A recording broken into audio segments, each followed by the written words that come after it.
зиму и весну 1941 года ансамбль готовился к предстоящей декаде башкирской литературы и искусства в Москве.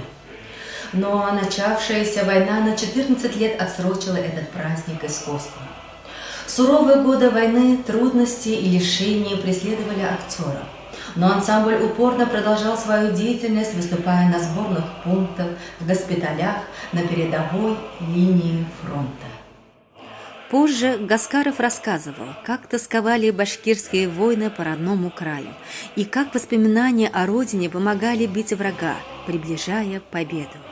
Приводил такой эпизод. На передовой падали сбитые фашистские мессершмитты, а в их двигателях были тонкие медные трубки.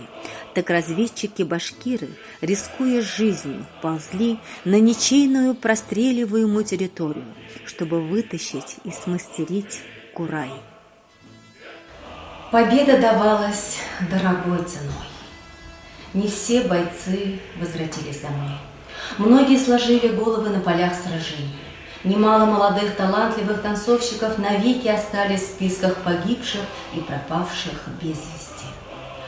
Позже на материале фронтовых впечатлений Фази Гаскаров поставил кавалерийскую пляску «Гвардейцы» и хореографическую картину «Три брата».